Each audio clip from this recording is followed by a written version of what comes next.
अहिंसा संयमोतो देवा वेतनमं सन्ते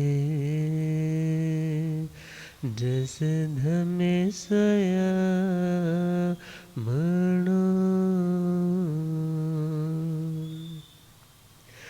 जी हाथे जोड़ गोरानु मेरी वंदना जी हाथे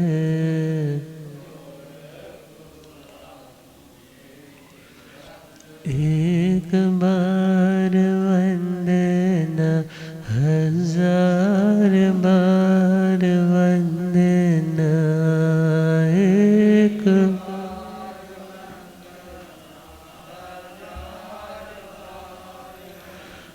लाख बार वंदना करोड़ बार वंदना लाख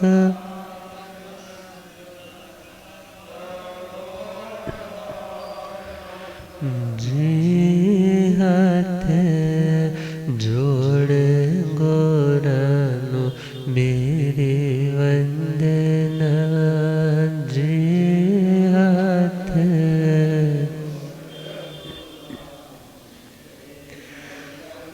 सतगुरु मेरे पार भरम है सतगुरु मेरे दिन रात जग दी जोत अंगम है दिन रात जग दी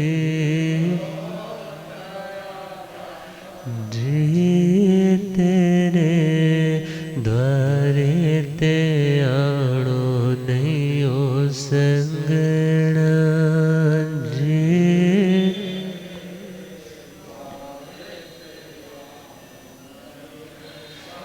जी हाथ जोड़ गोरानु मेरी वंदना जी हाथ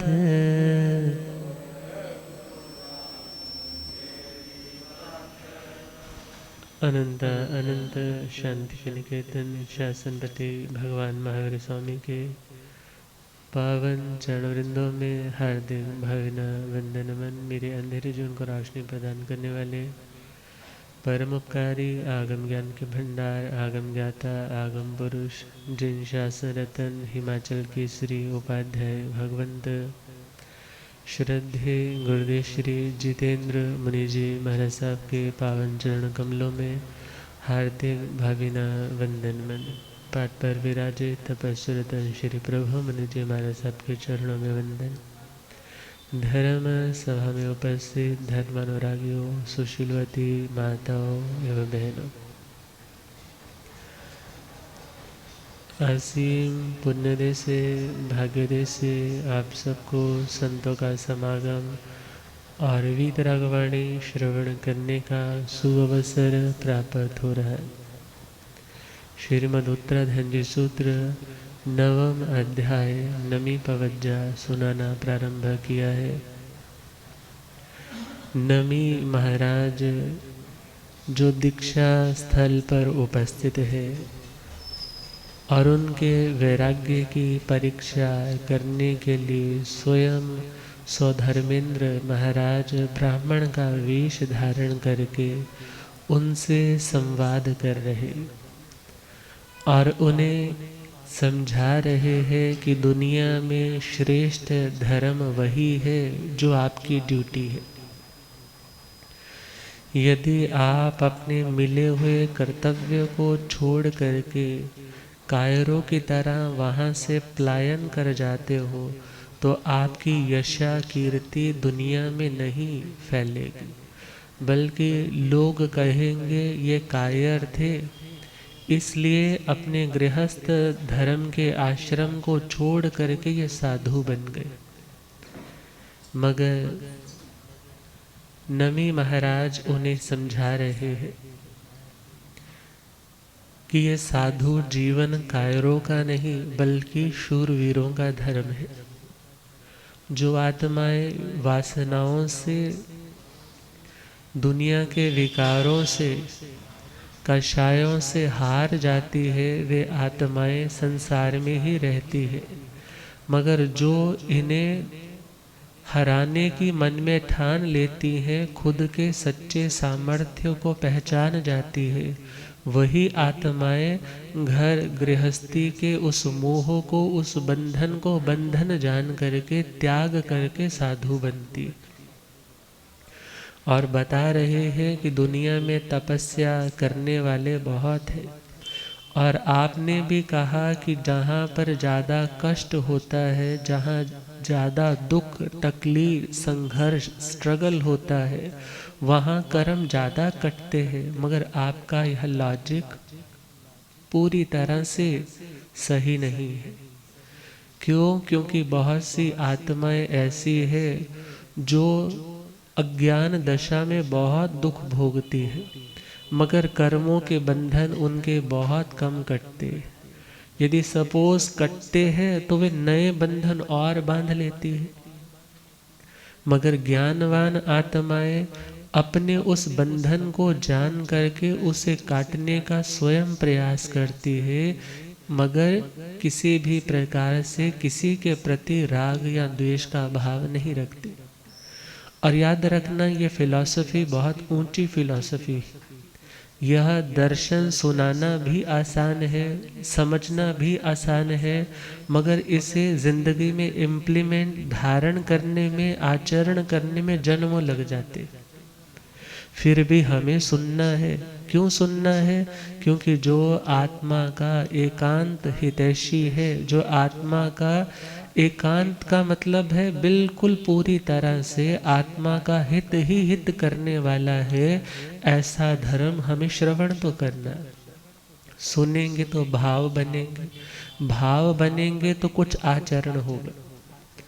तो आज नमी महाराज कह रहे हैं कि मैंने तो सुअख्यात धर्म को प्राप्त किया है, और वह सुअख्यात धर्म का पालन करने वाला व्यक्ति उन लोगों से कहीं श्रेष्ठ है जो लोग मांस खमण पारणा और उस महीने की तपस्या में पारणे के दिन भी बहुत थोड़ा सा आहार लेते। देह तो बहुत सुखा देते हैं, मगर भीतर की मोह की उस नदिया को सुखाने में वो आत्माएं असमर्थ रह जाती। और याद रखना, हमारी बाहर की साधना भी भीतर के लिए है, और यदि हमारी बाहर की साधना सिर्फ बाहर के लिए रह जाएगी तो हमारी आत्मा का कोई भी कल्याण होने वाला नहीं। और फरमाया जा रहा है, मासे तू जो बालो कुसज्ञेण तू भुंजये, नासो सुय खाए धम्मस कलंग अघई सोलसी। एक बाल तपस्वी, अज्ञान दशा में रहने वाला व्यक्ति। बाल का मतलब क्या होता है? जो अज्ञानी है। बाल मतलब बच्चा। जैसे कोई व्यक्ति चाइल्डिश सी हरकत करता है तो बोलते हैं क्या, बचकाना बातें कर रहा है। तो अब इसी प्रकार साधना के मार्ग पर उम्र बढ़ने का कोई महत्व नहीं। बाह्य दृष्टि से तुम बहुत प्रॉस्पर कर रहे हो, उसका भी कोई महत्व नहीं। महत्व किस चीज का है कि तुम वास्तव में भीतर से जागृत हुए हो या नहीं हुए। और यदि भीतर से जागृति नहीं आई तो भले तुम उम्र से बूढ़े हो रहे हो, मगर अभी भी तुम बचपन की दहलीज में हो, जिससे यह नहीं पता कि क्या उचित है, क्या अनुचित है, क्या मेरी आत्मा के लिए हितकारी है, क्या मेरी आत्मा के लिए अहितकारी है, क्या मेरी आत्मा के लिए अच्छा है और क्या मेरी आत्मा के लिए बुरा है। बच्चे को भी नहीं पता होता। बच्चा सर्दियों के दिनों में भी क्या बोलता है, मुझे तो कपड़े वो वाले पहनने जो बहुत मेरे सूट करते हैं, भले मुझे ठंड लग जाए, मुझे तो आइसक्रीम खानी ही खानी है, मुझे तो कोल्ड ड्रिंक पीनी ही पीनी है। अब वो तो बच्चा है, मगर माता पिता तो बच्चे। माता पिता तो बच्चे नहीं हैं, वो उसे रोकते हैं, वो उसे समझाते हैं, वो उसकी इच्छा को डाइवर्ट करते हैं कि हम तुझे ये दिला देंगे, मगर यह तेरे लिए अच्छा नहीं है। अतः जो अपने हित और अहित को नहीं जानता उसे बोला जाता है बाल, उसे बोला जाता है अज्ञानी। और वह अज्ञान दशा में बहुत से लोग तपस्या करते, लंबी लंबी तपस्याएं करते।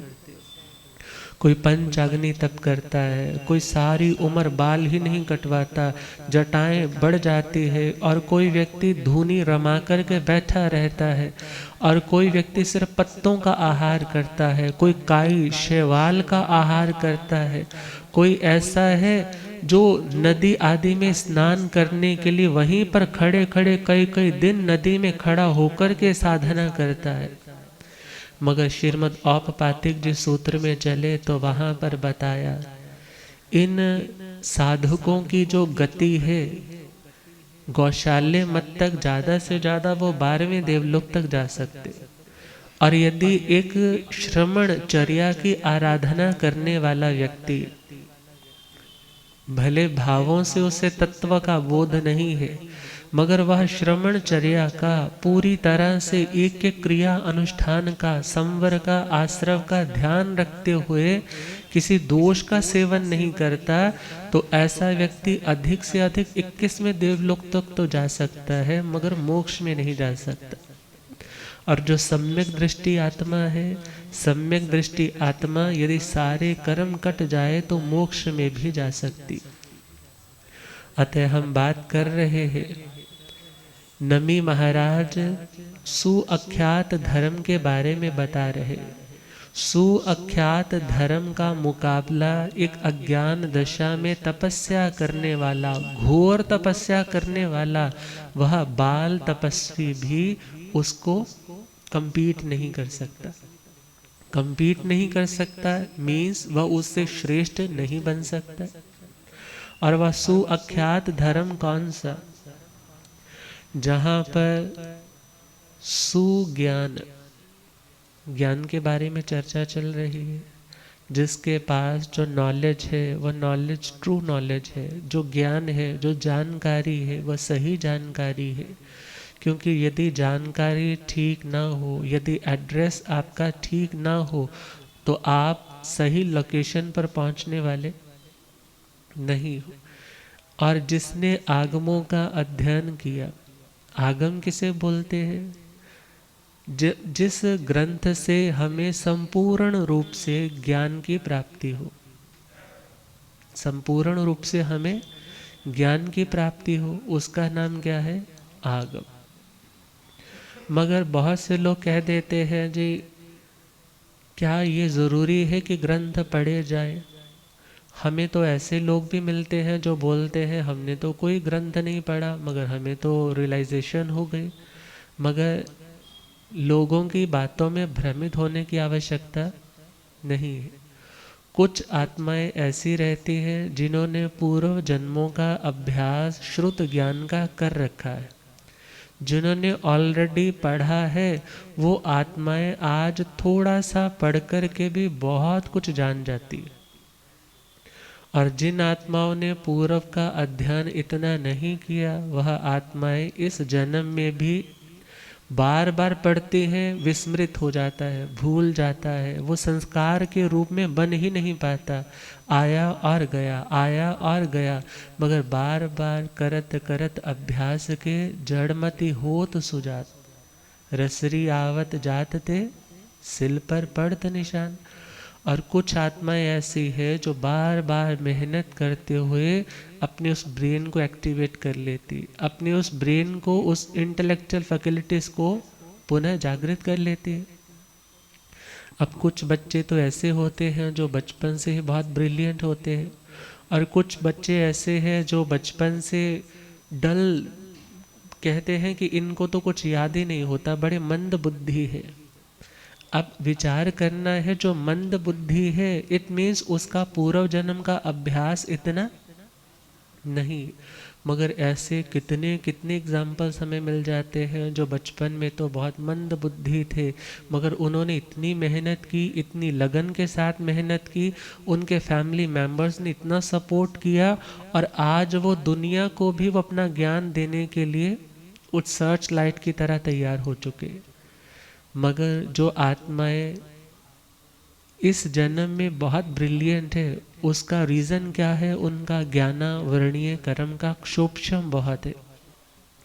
उन आत्माओं ने अपने ज्ञान के ऊपर आने वाले उन पर्दों को, उन परतों को, उन आवरणों को अपनी साधना और अभ्यास के माध्यम से बहुत पतला कर दिया है। सपोज करो एक स्क्रीन है और उस स्क्रीन के आगे 100 पर्दे लगे हैं, मगर पीछे स्क्रीन चल रही है, मगर सामने देखने वाले को कुछ दिखाई क्यों नहीं देगा? क्योंकि ऑलरेडी कितने पर्दे लगे हैं? 100 पर्दे।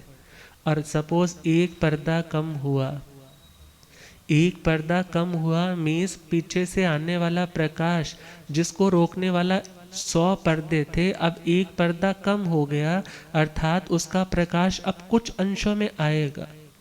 मगर एक एक करते मानो 10 पर्दे रह गए तो फिर भी बहुत सारी लाइट वहाँ से आने वाली। मगर जिस आत्मा ने सारे पर्दे हटा दिए उसे तो सारा व्यू दिखने वाला है। और सारे पर्दे हटाने का नाम है केवल ज्ञान, निरावरण ज्ञान। और जब तक पूरे पर्दे नहीं हटते मगर फिर भी उसके प्रकाश में हमें रास्ता दिखता है, उसकी लाइट में हमें कुछ दिखाई देता है, उसका नाम है वो हमारा क्षायोपशमिक ज्ञान, जिसमें मति ज्ञान, श्रुत ज्ञान, अवधि ज्ञान और मना परेव ज्ञान। मगर जो केवल ज्ञान है वो टोटल निरावरण ज्ञान है, वहाँ कोई पर्दा नहीं रहता।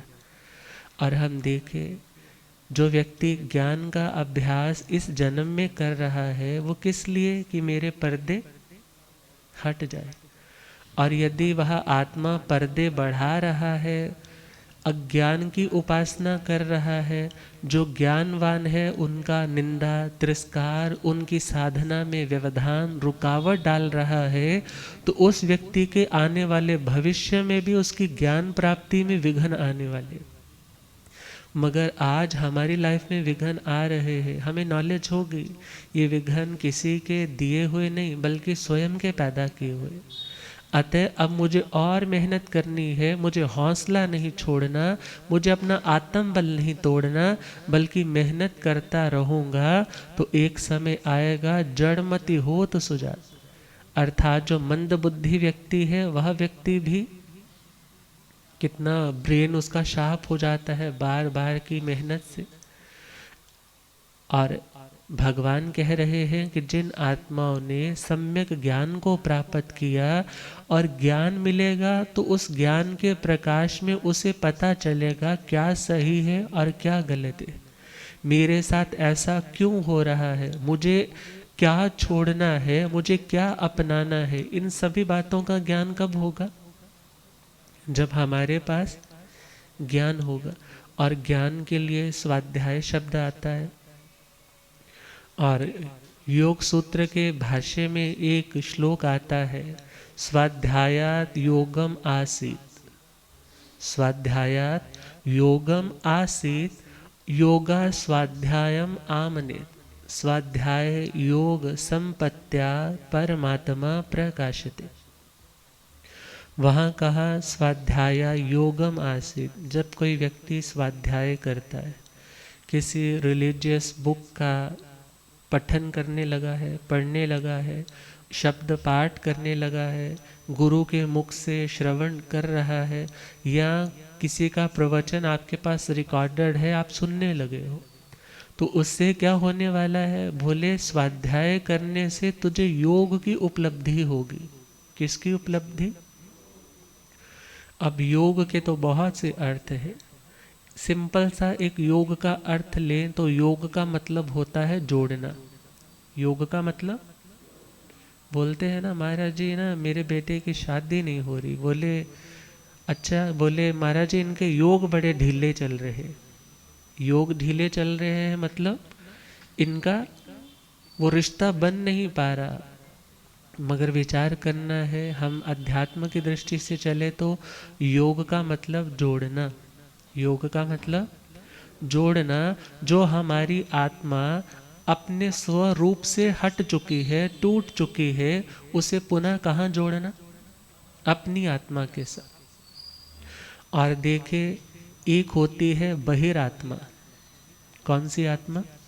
बहिर मतलब जो आत्मा बहिर्मुखी है, बाहर की बातों को मुख्यता देने वाली। और बहिरात्मा को ही एक्सट्रोवर्ट बोला जाता है। और एक आत्मा होती है अंतरात्मा। कौन सी आत्मा? अंतरात्मा का मतलब क्या है? जो आत्मा इंट्रोवर्ट है, जो भीतर का चिंतन करने वाली है। और एक आत्मा होती है परमात्मा। कौन सी आत्मा? The pure state of the soul. आत्मा की जो विशुद्ध पावन दशा है, उसका नाम क्या है? परमात्मा। अब स्वाध्याय से व्यक्ति क्या प्राप्त करता है? जो अभी तक अपने स्वरूप से, निश्चय से उसका स्वरूप परमात्मा शुद्ध स्वरूप है, मगर वह अपने उस स्वरूप से अलग हो चुका है, बहिरात्मा। अब बहिरात्मा से जब व्यक्ति स्वाध्याय करता है, ज्ञान पढ़ता है, तो ज्ञान से उसे क्या मिलता है? जो उसका मन बाहर की ओर था, वो कहाँ आने लग जाता है? भीतर से जुड़ने लग पड़ा। और जब भीतर से जुड़ा है, धीरे धीरे समय आता है। अभी तक तो दूसरे के घर को देख रहा था, अब अपने घर को देखने लग पड़ा। अपने घर को देखने के बाद जहाँ जहाँ कमियां हैं, उन्हें दूर करने के लिए प्रयास करने लग पड़ा। तो वही आत्मा क्या बन गया? परमात्मा, शुद्ध आत्मा। अब विचार करना है, अपने उस शुद्ध स्वरूप तक जोड़ने का जो साधन है, उसका नाम है स्वाध्याय। ये तो एक परिभाषा हुई। दूसरी परिभाषा हम चले तो योग, वहाँ पर अष्टांग योग का वर्णन आता है। जैसे वहाँ पर यम है, नियम है, आसन है, प्राणायाम है, प्रत्याहार है, धारणा है, ध्यान है, समाधि है। ये 8 अंग बताए हैं। और जो आत्माएं इन 8 अंगों की साधना करती है, फिर समय आता है वो देहों की यात्राओं से मुक्त हो जाती है। उनके पास विशिष्ट उपलब्धियां भी आ जाती हैं। वहाँ पर संप्रज्ञात समाधि, असंप्रज्ञात समाधि इत्यादि समाधियों का, विभूतियों का भी वर्णन आता है। मगर हम यहाँ पर देखें तो वही उस सूत्र में, योग सूत्र में पहला ही सूत्र आता है, योगश्चित्त वृत्ति निरोध। योग की परिभाषा, योग की परिभाषा देते हुए महर्षि पतंजलि ने क्या कहा? योग मतलब चित्त की वृत्तियों का निरुंधन करना, उन्हें रोकना। चित्त का मतलब आत्मा भी होता है, चित्त का मतलब मन भी होता है। और चित्त की वृत्तियां, चित्त की वृत्तियां का मतलब क्या है? जैसे पानी है, बह रहा है। अब उस पानी की अलग अलग धाराएं, कभी ऊपर की ओर बढ़ता है पानी, कभी स्रोत नीचे की ओर है तो नीचे की ओर बढ़ता है। अर्थात हमारी चित्त की वृत्तियां जैसी जैसी विभाव दशाओं में यदि उनके अकॉर्डिंग हम सोचते हैं तो वृत्तियां भी वैसी बनती चली जाती। और यदि हम स्टेबल रहते हैं तो वृत्तियां धीरे धीरे हमारे कंट्रोल में भी आने लग जाती।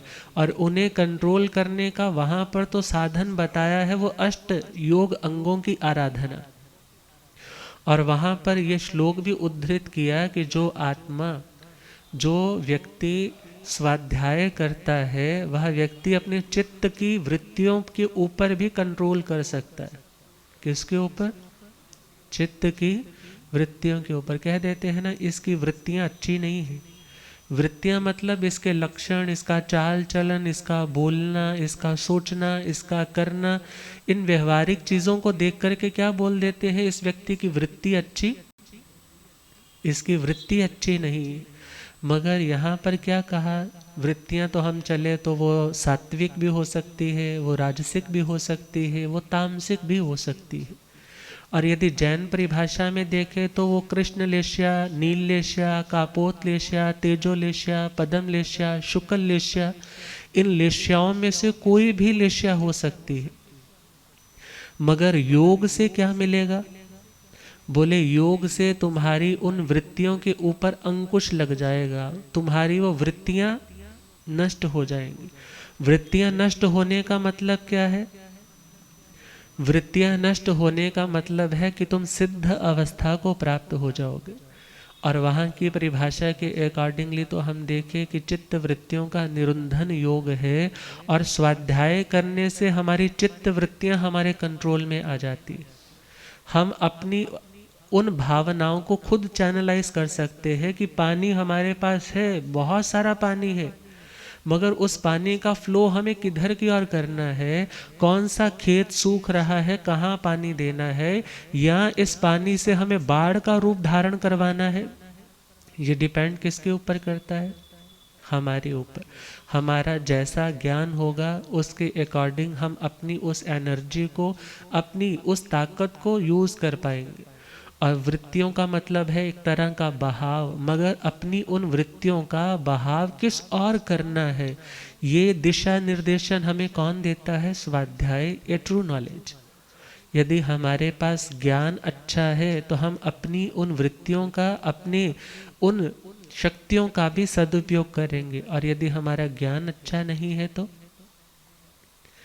एक व्यक्ति है जो हर महीने 5 लाख कमाता है, मगर उस व्यक्ति की वृत्तियां अच्छी नहीं है।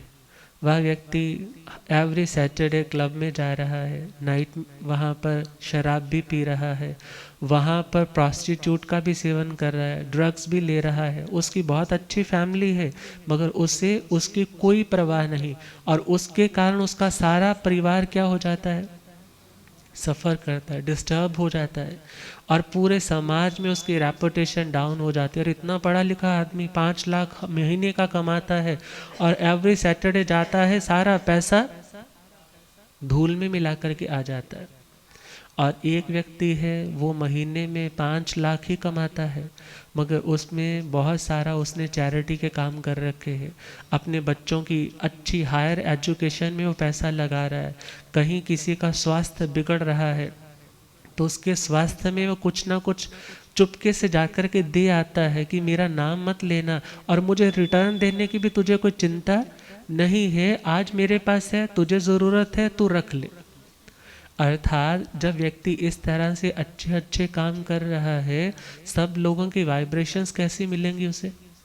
सब लोग कहेंगे ऐसा आत्मा तो वास्तव में देवता आत्मा है, जो हमारे लिए इतना करता है, मगर हम चाह कर के भी उसके लिए मात्र दुआएं ही कर सकते हैं, और हमारे पास करने के लिए उसके लिए कुछ नहीं। अब हमारे पास शक्ति है, सबके पास शक्ति है, कोई तो उस शक्ति का प्रयोग, उसका बहाव गलत दिशा में लगाता है, और कोई उनका बहाव सही दिशा में लगाता है। और चित्त वृत्ति निरोध का एक अर्थ यह भी है, जो गलत दिशा में बहाव बह रहा था उसे रोकना, और सही दिशा में उसे डाइवर्ट करना। गलत से रोकना और सही में लगाना, उसका नाम क्या है? चित्त वृत्ति निरोध। और हम आगे बढ़े तो अशुभ से हटाना, शुभ में लगाना। अशुभ से हटाना और शुभ में लगाना, इसका अर्थ क्या है? चित्त वृत्ति निरोध। यह तो है एक नीचे का लेवल, इससे भी एक हायर लेवल है, और वह हायर लेवल है जब चित्त वृत्तियां पूरी तरह से रुक जाती है, जिस समय मन की गति टोटल रुक जाती है, और वह दशा है 14th गुणस्थान, 14वां गुणस्थान, जिसे कहा जाता है अयोगी गुणस्थान, जहाँ शैलेशी अवस्था है। मगर उस अवस्था में पहुंचने वाला भी वही साधक होता है जो शुक्ल ध्यान के चारों चरण कंप्लीट कर रहा है। और विचार करना है, पहले 2 चरण जो कंप्लीट करता है वह कंप्लीट भी, वो राउंड क्लियर कर ही हो सकता है जिस आत्मा ने पूर्व अर्थात शास्त्रों का अध्ययन किया है, और उसी ज्ञान के बल के ऊपर उसका चिंतन चलता है, उसका फोकस चलता है। लाइक एक छोटा सा पार्टिकल है, उसको अलग अलग डायमेंशन से देखने का, विचारने का उसके पास नज़रिया आ जाता है। एक छोटा सा पदार्थ है, एक छोटी सी सिचुएशन है, उसको देखने परखने के भी अनंत डायमेंशंस हो सकते हैं, 1 2 4 नहीं, बल्कि अनंत डायमेंशन से, अनंत एंगल से वो आत्मा उसको देखती है, जानती है, पहचानती है। और उसमें उसका कितना वक्त निकल जाता है, धीरे धीरे आगे कर्मों के बारे में भी चिंतन। और फिर जब 2 राउंड क्लियर होते हैं, फिर उसके बाद अगली तीसरा राउंड, चौथा राउंड आता है, जिसके बाद वह अयोगी और उसके बाद लेश्यातीत अवस्था होकर के 14वां गुण स्थान भी पार करके सिद्ध अवस्था तक पहुंचता है। ये बातें सुनने में तो गहन लगती है, मगर जिन्हें इन बातों की कुछ नॉलेज है उन्हें तो समझ में आ रहा है। मगर हम यहाँ पर क्या सोचे कि उस बिल्कुल अयोग अवस्था तक पहुँचना है, उसके लिए भी क्या आवश्यक है? स्वाध्याय। उसके लिए भी क्या आवश्यक है? हमारा अच्छा अध्ययन। यदि अच्छा अध्ययन होगा तो व्यक्ति पहले उस अच्छे अध्ययन के बल से क्या करेगा? आगे बढ़ेगा। और जब आगे बढ़ेगा, और याद रखना, कश्ती यदि समुद्र में है, कश्ती के सहारे तुम किनारे तक पहुंचोगे, मगर किनारा आने के बाद आप कश्ती उठा करके थोड़े चलोगे। कश्ती उठाकर चलोगे? अरे अब किनारा आ गया, अब तो कश्ती का मोह छोड़ करके तुम्हें आगे बढ़ना है। इसी प्रकार इस आगम का, इस स्वाध्याय का तुम्हें आलंबन मिलना है, तुम्हें सहारा मिलना है, और इसके बिना तुम पार जा भी नहीं सकते। मगर जब तुम इसके सहारे काफ़ी पार कर जाते हो, और एक वक्त ऐसा आता है कि जब तुम आगम के बल पर नहीं, मात्र आगे ध्यान का बल है, और उसके बल से फिर आगे तुम शैलेशी अवस्था, और उसके बाद तुम अयोगी अवस्था के बाद शुद्ध परमात्मा दशा तक पहुंच जाते हो। अब विचार करना है, योग चित्त वृत्ति निरोधा, चित्त वृत्तियों का निरोध, और उस 14वें गुण स्थान तक पहुंचने के लिए भी स्वाध्याय जरूरी। और यहाँ कहा स्वाध्याय योगम आसीत। जो व्यक्ति स्वाध्याय करता है वह योग की सिद्धि कर लेगा। और योगा स्वाध्यायम आमनित, और योग चित्त वृत्तियों के निरोध से तुम्हारा स्वाध्याय और बढ़ता चला जाएगा। क्योंकि जब आपने स्वाध्याय किया, आपका जो वेवरिंग माइंड था, जो इधर उधर घूमने वाला मन था, वो अब एक जगह पर टिक गया। क्योंकि कल हमने बात की थी ना, श्रुत ज्ञान मैं पढ़ूं मुझे क्या मिलेगा। पहला पॉइंट दिया था, मुझे नॉलेज मिलेगी, मेरा ज्ञान बढ़ेगा। दूसरा पॉइंट दिया था, जो मेरा मन चंचल रहता है, उस मेरे चंचल मन को एक दिशा मिल जाएगी, तुझे इस दिशा में चलना है। और तीसरा पॉइंट दिया है, एगग्ग चित्तो भविष्यामि ति अध्यायव्यम भवै। मेरा मन एकाग्र रहेगा। भविष्य में कभी मेरा मन उच्चाट हो गया, मेरा मन कभी डिस्टर्ब हुआ, तो मैंने यदि स्वाध्याय की किताब उठा ली ना, तो धीरे धीरे धीरे धीरे मेरी फ्रिक्वेंसी उसके साथ मैच करने लग जाएगी। और जब वो फ्रिक्वेंसी मैच करेगी, जैसे पुराने टाइम में रेडियो चलते थे ना, तो जैसी वो फ्रिक्वेंसी होती, आप घुमाते जाते, वैसा वैसा चैनल वो कैच करता, वैसा वैसा संगीत या न्यूज़ चलने लग जाती। और जब आप अच्छा सुनने लगते हो, अच्छा पढ़ने लगते हो, धीरे धीरे आपकी फ्रिक्वेंसी भी उसके साथ मैच करने लग। जब मैच करने लग पड़ी, उसी का नाम है एक रास्ता। उसका नाम क्या है? एक रास्ता। आपको अब उसमें आनंद आने लगता है। धीरे धीरे आप पहले डिस्टर्ब थे, अब शांत हो गए। अब और आगे बढ़े तो स्वाध्याय करने वाले व्यक्ति ने इसलिए स्वाध्याय किया कि आज तो मैं स्टेबल हूँ, अरे भविष्य में कभी अनस्टेबल हो गया तो भी ये मेरे लिए बेनिफिशियल है। क्यों? क्योंकि इनका मैंने इनपुट डाल रखा है, मैंने प्रोग्रामिंग कर रखी है, मैंने अच्छी बातें अपने दिल की नोटबुक पे नोट कर रखी है, बार बार उसके ऊपर चिंतन कर रखा है। कभी कुछ ऐसा होगा तो ये क्लिक हो जाएंगी और मुझे दोबारा से संभाल लेंगी। यदि सपोज मैं अपने आपे से बाहर भी गया तो मेरे को जल्दी वापस लौटाने में ये मेरा स्वाध्याय सहायक बनेगा और मुझे अपने आत्म भावों में पुनः लेकर के आएगा। वरना स्वाध्याय नहीं करने वाली आत्मा यदि कोई पापकारी चिंतन करती है तो उसकी कभी आलोचना नहीं करती। आलोचना मतलब उसके लिए कन्फेस की फीलिंग ही नहीं आती। मैंने गलत सोचा या मैंने किसी को गलत बोल दिया, मगर जो स्वाध्याय करने वाली आत्मा है, सपोज पूर्व जन्मों के कर्म ऐसे है, क्षोभ्यम उसका अभी कमज़ोर है, वो आपे से बाहर हो भी गया, उसने किसी को बोल भी दिया, मगर स्वाध्याय करने वाला है ना, अच्छा सुनने वाला है, इसलिए सपोज हिम्मत नहीं पड़ रही उससे जाकर माफ़ी मांगने की, मगर मन से उसको माफ़ कर देगा, मन से उसके बारे में बुरा नहीं सोचेगा। क्या सोचेगा? ये उसका कर्म है, इसकी बात उस पर छोड़ो, मुझे किसी के बारे में बुरा सोच करके अपनी आत्मा को मैला, ये किसके बल पर मिला?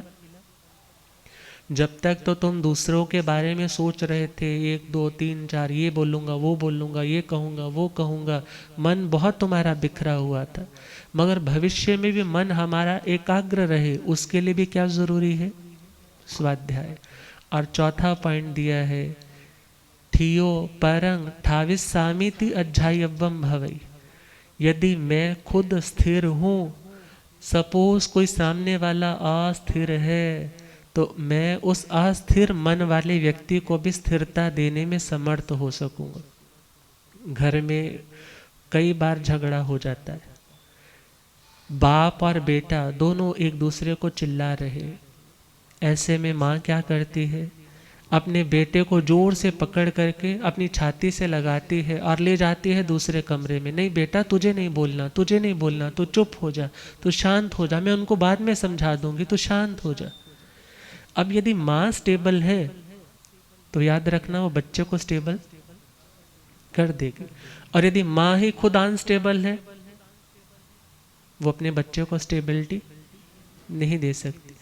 और इसी के साथ हम देखें, यदि एक माँ स्टेबल है तो वो अपने बेटी का घर बसाने में बहुत अच्छी भूमिका निभा सकती है, और यदि माँ खुद स्टेबल नहीं है तो बेटी को कभी कुछ कहेगी नहीं, तेरे को तो यूं बोलना चाहिए था, तेरे को उन्होंने हिम्मत कैसे होगी ऐसे बोल दिया। मगर याद रखना, यदि एक माँ स्टेबल है तो उसकी बेटी का घर भी स्टेबल है, और यदि एक माँ खुद स्टेबल नहीं है तो उसकी बेटी का घर भी स्टेबल। माँ क्या सोचती है? मेरी बेटी तो वहाँ ससुराल जाए तो बिल्कुल रानी की तरह रहे, वहाँ हर व्यक्ति उसकी बात को माने सुने, उसको कोई उंगली उठा करके यूँ ना बोले तो यहाँ क्यों जा रही है, क्या करने जा रही है। और अपने घर की जो बहू हो उसकी कमियां निकलती है, अरे तू ऐसा नहीं कर रही, तेरे को तो इस रीति का नहीं पता, तेरे को तो इस लोक व्यवहार का नहीं पता, इसका ध्यान रख, तू उसका ध्यान रख। मगर ध्यान रखना, जब आप वास्तव में स्टेबल हो तो आप दोनों के प्रति सही और नेक दिल से होकर के उसको सलाह दोगे। ये नहीं है ये पराये की बेटी है, वो मेरी बेटी है, बल्कि यदि आप स्टेबल हो तो आप दोनों को स्टेबल करोगे, और यदि आप अनस्टेबल हो तो आप दोनों के घरों को खराब करोगे। और स्वाध्याय के बल में भी हम देखें, जो आत्मा स्टेबल है, जिस आत्मा ने स्वाध्याय किया है, वह व्यक्ति दूसरे अनस्टेबल व्यक्ति को भी क्या दे सकती है? स्टेबिलिटी दे सकती। और आगे बढ़े, आप लोग 4 भाई हो, और 4 भाइयों में सपोज एक का बिजनेस भी यदि स्टेबल है, एक का बिजनेस भी कैसा है? स्टेबल है, अच्छा चलता है, और सपोज उनमें से किसी एक का बिजनेस डाउन हो गया, वो अनस्टेबल हो गया, वो अनस्टेबल है, तो आप उसको स्टेबिलिटी दे सकते हो क्योंकि आपके पास है। और यदि आपके पास ही नहीं है तो आप क्या बोलोगे? भाई मेरे ऊपर तो खुद कर्जा चढ़ रखा है, मैं तेरे को कहाँ से कुछ दे दूँ। अर्थात यदि आपके पास अच्छे संस्कार है, अच्छा ज्ञान सीखा है, तो आप भटक रही आत्मा को भी शांत करके उसको पुनः स्टेबल कर सकते हो। और यदि आपके पास ही ज्ञान नहीं है, आपके पास ही संस्कार नहीं है, आपके पास खुद के पास ज्ञान की बातें आपने सुनी ही नहीं कभी, तो आप दूसरे को स्टेबिलिटी देने में असफल, फेल हो जाओगे, और फिर अशांत सोचोगे मैं किसी का कुछ नहीं कर पाया और मैं खुद भी परेशान। मगर जिसे शांति चाहिए वो आत्मा स्वाध्याय करती, वो आत्मा सत्संग में आती है। ये नहीं है कि सत्संग तो चलता ही रहता है जी, कोई बात नहीं, दूसरे महाराज जी आएंगे तब चले जाएंगे, अभी तो 10 बजे तक चलेगा, थोड़ी देर में चले जाएंगे। मगर जो आत्मा क्या सोचती है, ये प्रवचन गुरु नहीं दे रहे, ये प्रवचन की बातें डायरेक्ट भगवान की बातें, किसकी बातें हैं? और मैं जयकारे तो बहुत लगाता हूँ, भगवान महावीर स्वामी की जय, जहाँ अपने किसी भी धर्म तीर्थंकर की, परमात्मा के जय जयकार तो बहुत लगाता हूँ, मगर जब कभी उनके प्रवचन की बात आती है, हाँ चले जाएंगे कोई बात नहीं, मगर जो आत्मा यह सोच कर के सुनने के लिए आता है कि मैं क्यों जा रहा हूँ, क्योंकि मुझे भगवान की वाणी से जुड़ना है। किसके साथ जुड़ना है? उन प्योर आत्माओं के साथ जुड़ना है, इसलिए मैं जा रहा हूँ।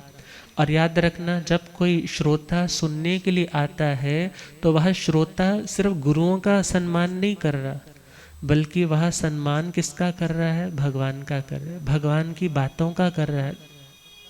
आप जब किसी राइटर की बुक को खरीदते हो तो आप उस राइटर को अप्रिशिएट कर रहे हो, आप उसकी मेहनत के ऊपर एक तरह से फूल चढ़ा रहे हो। इसी प्रकार आप जब प्रवचन सुनने आते हो तो आप उन पावन पवित्र आत्माओं के चरणों में श्रद्धा के फूल चढ़ाते हो कि आपका ज्ञान अनंत है, हम भी आप जैसे बने, ये भावना भाती। और याद रखना, यदि हम उस सत्संग को इग्नोर कर रहे हैं, हम सोचते हैं तो चलते ही रहते हैं, सुनते रहते हैं, कोई बात नहीं फिर सुन लेंगे, थोड़ा लेट चले जाएंगे, तो याद रखना हम उस वाचना को नहीं छोड़ रहे, प्रवचन को नहीं छोड़ रहे, बल्कि हम आए हुए उस मौके का जो लाभ मिल रहा था उसको अपने हाथों से जाने दे रहे। और विचार करना, जो व्यक्ति सत्संग का अनादर करता है वो भगवान का अनादर करता है, और जो भगवान का अनादर करता है उसे कहीं आदर मिलने वाला नहीं। और भगवान कह रहे हैं कि हे आत्मा, श्रुत ज्ञान का अध्ययन करो। क्या सोच करके? कि मेरे पास जिन बातों का अभी ज्ञान नहीं है, मैं पढ़ूंगा तो ज्ञान होगा, मैं सुनूंगा तो ज्ञान होगा। बहुत से मेरे मन में डाउट्स होंगे, वो डाउट्स क्या हो जाएंगे? क्लियर हो जाएंगे। अदरवाइज यदि संशय बन गया, बात अधूरी अभी समझ में आई और उसी को पूरा समझ करके तुम चलते रहे, तो तुम कुछ ना कुछ गलत ज़रूर करोगे। और जब तुम सुनते रहे, बार बार सुनते रहे, तो तुम्हारे शंकाओं के समाधान होते रहे। तुम्हारा मन जो दुनिया की भौतिकता की ओर या आडंबरों की ओर आकर्षित हो रहा था, तुम्हारे उस चंचल मन के ऊपर उसी समय ब्रेक लग गई जब तुमने अच्छी बातें सुनी कि आत्मा के धर्म में तुझे आडंबरों में जाने की ज़रूरत। आत्मा का कल्याण तो आत्म ज्ञान से होगा, और बाह्य दृष्टिकोण से तुम्हें थोड़ी देर के लिए मैरी मेकिंग्स के साधन अच्छे लग सकते हैं, मगर वे तुम्हारी आत्मा को संतोष देने वाले नहीं। और यह लक्ष्य रख करके हमें स्वाध्याय करना। और कहा जा रहा है स्वाध्यायात योगम आसीत, योगा स्वाध्यायम आमने, स्वाध्याय योग संपत्त्या परमात्मा प्रकाशते। श्लोक में क्या कहा? स्वाध्याय करने वाला व्यक्ति उस योग अवस्था तक पहुंच जाता है, अर्थात उस शुद्ध अवस्था तक पहुंच जाता है। और जो व्यक्ति स्वाध्याय कर रहा है वह व्यक्ति अपने चित्त की वृत्तियों को एकाग्र कर रहा है, एकाग्र कर रहा है, तो उसका मन भविष्य में भी यदि कभी अनेकाग्र हुआ, यदि उसका मन इधर उधर भटका भी, तो उस ज्ञान के बल से वो पुनः अपने आप को संभाल लेगा। और इसी प्रकार योग और स्वाध्याय, स्वाध्याय और योग।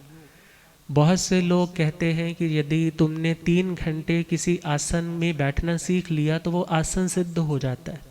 आसन सिद्ध का मतलब, आप सपोज पद्म आसन में बैठे हो तो आप पद्म आसन में बैठे हो, आपने कोई हल्का फुल्का भी तुम हिले नहीं, डुले नहीं, किसी तरह की कोई चेष्टा नहीं की, तो कहा तुम्हारा यदि अभ्यास बढ़ता गया तो तुम्हारे लिए वो आसन सिद्ध। आसन सिद्ध का मतलब है उस आसन में लंबे समय तक बैठना भी तुम्हें कष्टदायी नहीं होगा। और जब कष्टदायी नहीं होगा तो तुम लंबे लंबे समय तक भी एक पोस्चर में बैठ करके साधना कर सकोगे। और हम स्वाध्याय में देखें, जो व्यक्ति घंटों स्वाध्याय करने में बैठने की पोटेंशियल रखता है वही व्यक्ति तो कुछ पा सकता है, मगर जो थोड़ी थोड़ी देर में उठ रहा है, कभी इधर जा रहा है, कभी उधर जा रहा है, उसने बुला लिया उधर जा रहा है, कभी उधर ये स्मेल आ रही है, वो खाने का मन ललचा रहा है, याद रखना वह व्यक्ति फिर स्वाध्याय के क्षेत्र में भी सफल नहीं हो सकता। और शास्त्रों में तो यहाँ तक कहा जाता है नाणस सव्वस पगासणाय अन्नाण मोहस विवज्जनाय रागस दोषस य संखयेण एगंत सौखम समुवई मोक्षम। मोक्ष को पाने के लिए बातें तो बहुत होती है, मगर उस मोक्ष तक पहुंचने का पहला उपाय ही ज्ञान है। कौन सा उपाय है? उपाय का मतलब मेथड। जैसे बोलते हैं ना, पंडित जी के पास जाते हैं, बोलते हैं कि इसके ऊपर पता नहीं मेरा बच्चा गुस्सा बहुत करता है, इसके बारे में आप बताइए। वो बोलता है इसके ऊपर तो ये दशा चल रही है, तुम ये कर लो वो कर लो। अच्छा मेरे को ठीक ठीक वाला उपाय बता दो जो मैं इजीली कर लूँ। उपाय का मतलब, उपाय का मतलब है जो हम चाहते हैं वो हमें मिल सके और हम अपनी उस कष्ट का निवारण कर सके, उसका नाम क्या है? उपाय। दुनिया वाले उपाय निष्फल हो सकते हैं। क्यों? क्योंकि वहां पर आप संपूर्ण नहीं हो। जो कर्म आपने भोगना है वो कर्म तो आपको भोगना ही पड़ेगा, मगर हाँ कुछ अच्छा करना, अच्छी भावना से किसी को कुछ देना, उससे भी हमारे कर्म कटते हैं। क्योंकि आपने किसी को अच्छी भावना से दिया है तो पुण्य बंधा, मगर यदि आपने बुरी भावना से, अरे अपने बच्चे के सिर पर से रोटी घुमा करके चलो गाय को खिला दो, वो मेरे बेटे का सारा ग्रह उतर के किसको मिल जाए? अरे कितनी निकृष्ट भावना है, ये अच्छी भावना नहीं है। और भगवान तो कहते हैं तुम अपने कर्म किसी के ऊपर डाल ही नहीं सकते, मगर तुमने अशुभ भावों के द्वारा तो अपना कर्म बांध लिया। तुम्हें अपनी ऑरा क्लींजिंग करनी आनी चाहिए। तुम्हें अपने ध्यान साधना में, स्वाध्याय में या किसी जाप के मंत्र बल से अपने उस ऑरा को क्लीन करना चाहिए, ना कि तुम्हें इन गलत उपायों के माध्यम से खुद को प्रोटेक्ट करने के लिए कोशिश करनी चाहिए। और हम देखें भगवान कह रहे हैं नाणस सव्वस पगासणाय। जब किसी आत्मा को ज्ञान मिलता है तो उस आत्मा की जिंदगी में प्रकाश आता है। जब प्रकाश आता है तो डाउट्स निकल जाते हैं। जब प्रकाश आता है तो व्यक्ति को पश्चाताप भी आता है, अरे मैं इतने लंबे समय तक जो गलत था उसको ठीक मान कर के बैठा रखा। उसी मैथिल्डा लॉइजल की तरह वो डायमंड नेकलेस, वो कौन सा नेकलेस था? वो तो फेक नेकलेस था, मगर उसने क्या समझा ये तो असली है। और उस असली के चक्कर में उसने अपनी सारी जवानी उसी में गवाई। और विचार करो हमारी ज़िंदगी भी कितनी बीत रही है। हम तो यही सोचते हैं ना, ये मेरा बन जाएगा, ये मेरा है इसलिए मुझे करना है, और सारी ज़िंदगी चलती है। और लास्ट समय जब अंतिम वक्त आता है तो भले साथी परिवार के आपके हाथों में हाथ डाल करके, मुट्ठियाँ बंद करके तुम्हें पकड़ करके भी रखे, मगर जब जाने वाला वो आत्मा निकल जाता है तो उस देह से भी मोहब्बत करने वाला कोई नहीं होता।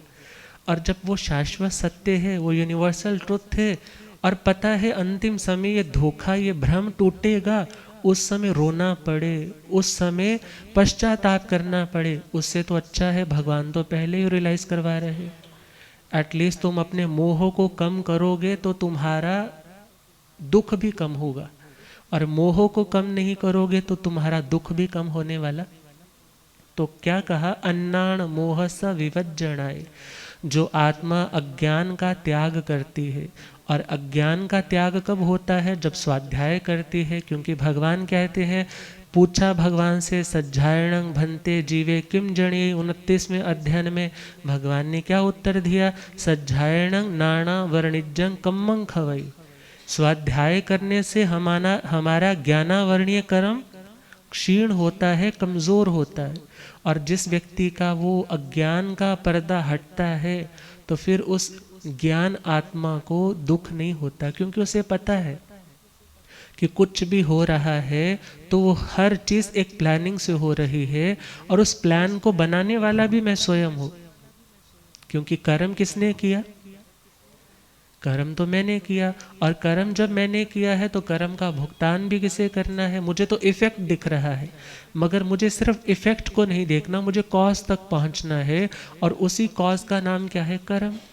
और कर्म के बाद ही आपको कोई फल मिलता है, और फल का मतलब है इफेक्ट।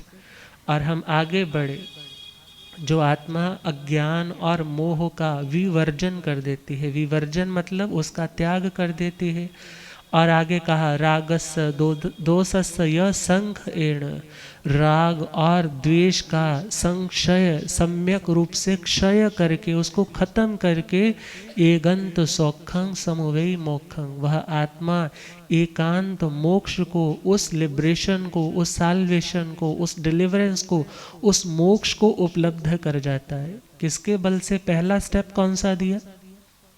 स्वाध्याय का। पहला स्टेप कौन सा दिया? ज्ञान का। तभी तो क्या कहा जाता है, जिसे आगम का श्रुत ज्ञान मिले, जिसे आगम का श्रुत, उसको दुनिया से क्या लेना, उसको दुनिया, जिसे आत्म का शुभ ध्यान मिले, जिसे आत्म का शुभ, उसको दुनिया से क्या लेना, उस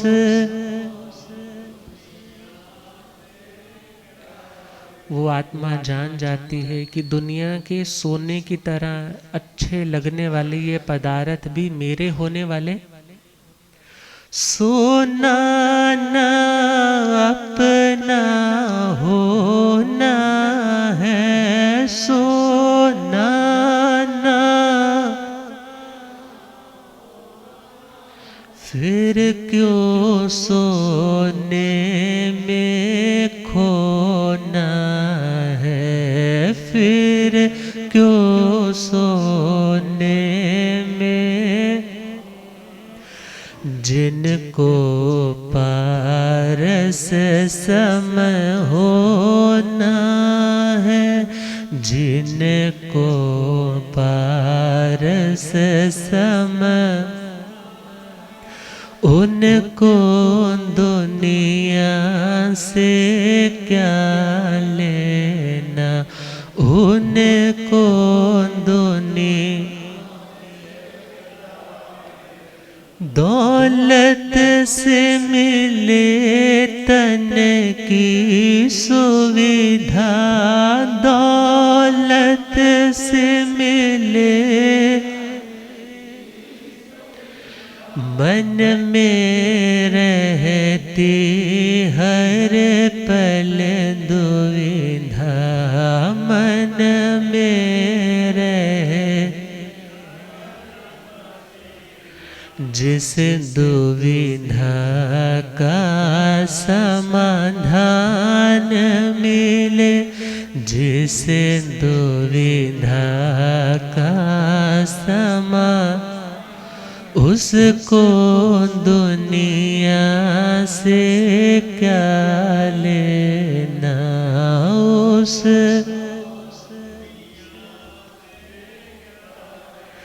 जिसे आगम का श्रुत ज्ञान मिले, जिसे आगम का श्रुत, उसको दुनिया से क्या लेना, उस दुनिया एक जलता जंगल है, दुनिया एक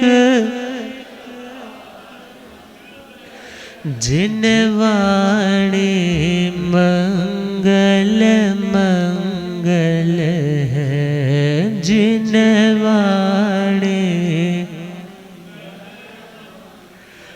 आगम का जिसे रस पान मिले, आगम का जिसे रस, उसको दुनिया से क्या लेना, उस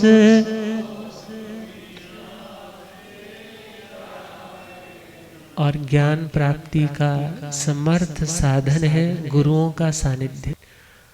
तो क्या गुनगुना रहे थे? जिसे आगम का श्रुत ज्ञान मिले उसको दुनिया से क्या लेना। जिसे आगम का श्रुत उसको दुनिया प्रभास तमन्ना एक मेरी प्रभास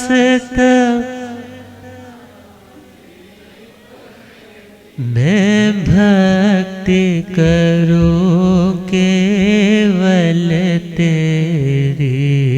मैं भक्ति गुरु भक्ति का वरदान मिले। गुरु भक्ति का वर उसको दुनिया से क्या लेना। उस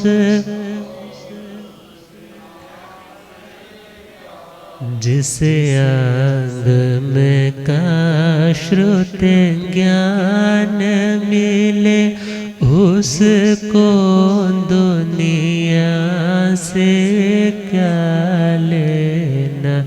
जिसे आत्म का शुभ ध्यान मिले उसको दुनिया से उसको दुनिया से क्या लेना। और जिसके पास सम्यक ज्ञान होगा, दूसरा स्टेप आता है सम्यक ध्यान। जिसका ज्ञान अच्छा होगा उसका ध्यान भी अच्छा होगा। अभी हम ज्ञान और ध्यान के ऊपर कल चर्चा करेंगे इन्हीं शुभ भावों के साथ। अब पूज्य श्रद्धेय गुरुदेव जी महाराज साहब कृपा